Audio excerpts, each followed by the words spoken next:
Vamos continuar com as nossas correções. Então, a aula de hoje é correspondente à correção da página 210 do livro. E nós iniciaremos pela questão 12.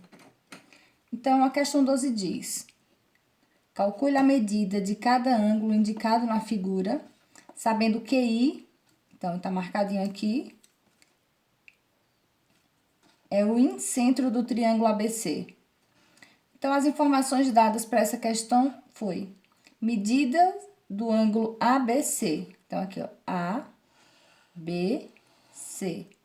Essa medida aqui corresponde a x menos 40 graus. Medida do ângulo BAC. BAC.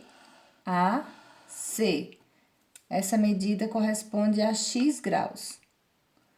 Essa, como eu falei, x menos 40 graus. E o último ângulo, a medida do ângulo ACB. ACB. Essa medida corresponde a 40 graus. E a partir dessas três medidas, nós iniciaremos o cálculo de cada um desses ângulos, inclusive os ângulos centrais. Então, vamos começar. Então, para iniciar a questão, a gente vai calcular logo a medida desses ângulos. Então, nós temos aqui x menos 40 graus mais x mais 40 graus, somando os três ângulos do triângulo, 180 graus, são esses três ângulos que nós temos aqui.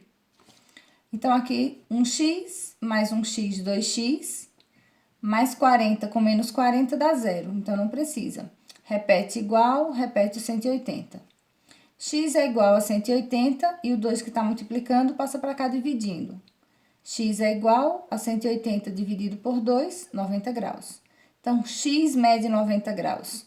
Então, a partir dessa relação, a gente vai passar para o cálculo dos ângulos. Começando pelo primeiro ângulo, como nós vimos. O ângulo ABC, esse ângulo aqui, é x menos 40 graus.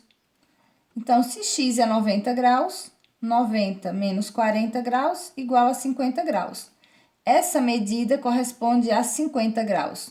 Se esse ângulo está dividido em duas partes iguais, porque aqui a gente tem uma bissetriz, então aqui é 25 e também 25 graus. Então, ângulo C, 25 graus, ângulo D, 50 graus, que fazendo a composição, nós temos o total de 50 graus. Vamos agora para o próximo ângulo, o ângulo BAC, que mede 90 graus, que é o ângulo X. BAC, esse ângulo aqui, é igual a 90 graus, que é o valor do X. Então, se aqui também nós temos uma bissetriz e o total do ângulo é 90 graus, 45 graus e 45 graus, o valor do ângulo A e do ângulo B. E o último ângulo, o ângulo ACB, mede 40 graus. Então, esse total aqui é 40 graus. Se ele mede 40 graus, o ângulo F mede 20, que é a metade, e o ângulo E mede 20, que é F e E, 20 e 20, certo? Agora, vamos para os ângulos internos. Para calcular os ângulos internos, a gente precisa usar a propriedade da soma dos ângulos internos do triângulo. Então, aqui a gente vai considerar o triângulo por partes, ó. Esse triângulo aqui, ó, que corresponde a 1/3, praticamente, do triângulo. Então, esse triângulo aqui, a soma desses três ângulos tem que ser 180 graus. Se eu tenho 45 e aqui 20 dá 65, falta quanto para 180? Falta 115 graus, que é a medida do ângulo I. E eu vou fazer a mesma coisa com o triângulo de baixo. Esse triângulo aqui, a parte de baixo, BCI, tá? Então, aqui a gente tem 20 graus, que é o valor do E. Aqui a gente tem 25 graus, que é o valor do D. E qual a medida do ângulo G? O que falta para 180 graus? 20 graus mais 25 graus dá 45 graus. Falta quanto para 180? Falta 135 graus. É a medida do ângulo G. E o último triângulo, o triângulo ABI. Esse triângulo aqui. Eu tenho o valor do A, que é 45 graus, tenho o valor do C, que é 25 graus. Falta quanto para 180 graus? Então, fazendo aqui o que falta para 180, 110 graus é o que falta, é o valor do H. Então, aqui foi colocado o valor de todos os ângulos que foram pedidos, A, B, C, D, E, F, G, H e I. Lembrando que essa propriedade se deu sabendo que isso aqui é o incentro, esse ponto central é o incentro do triângulo. Então, passaremos para a questão 13. A questão 13 é uma questão de construção, que pede para que você construa um triângulo equilátero. Lembra que equiláteros são triângulos com 3 lados de medidas iguais. E depois se encontre o baricentro, o ortocentro e o incentro desse triângulo. Então, eu fiz um esboço do triângulo, eu não medi bem certinho, mas que a gente possa entender que isso aqui é um triângulo equilátero. Depois que construir o triângulo equilátero, se você fizer aqui, por exemplo, com 5 centímetros, aqui também tem que ter 5 e esse outro vértice 5. Então, vamos chamar esse triângulo de triângulo A, B, C. Então, achando os vértices do triângulo certinho, para que ele seja equilátero, a gente encontra o baricentro através das medianas. Então, aqui. O ortocentro a partir da altura, a altura de cada um dos lados. E o incentro através da bissetriz, dividindo os ângulos dos vértices ao meio. E depois disso, a gente vai verificar o quê?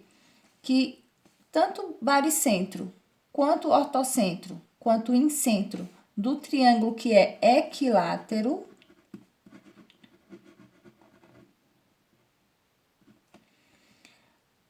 eles coincidem, são o mesmo ponto. Então, a primeira pergunta é: o que você observou?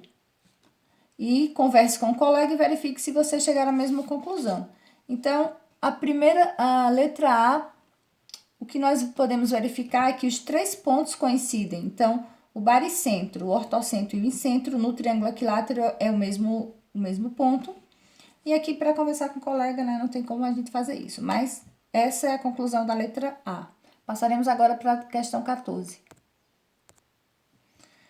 A questão 14 diz: em um triângulo qualquer, o incentro do triângulo é único. Então, aqui está o incentro.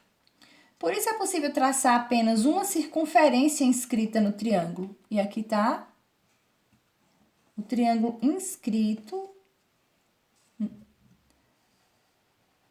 apenas uma circunferência inscrita nesse triângulo. Agora, a gente vai passar para a pergunta. Agora, respondam. Dada uma circunferência, é possível traçar apenas um triângulo de maneira que essa circunferência seja inscrita nele? Então, a resposta é que é possível traçar vários triângulos, de modo que a circunferência fique inscrita nele. Então, imagine que eu vou refazer, para que vocês entendam, uma circunferência. Então, se eu quiser fazer um triângulo onde todos os lados do triângulo, eles possam tocar na borda da circunferência, que é um exemplo de triângulo, mas eu posso fazer outros, ó. Todas as laterais do triângulo toquem nele, mas eu posso fazer quantos mais eu quiser. Tá? Então, aqui, vários triângulos podem ser traçados nessas condições, tá bom? Então, essa é a questão número 14.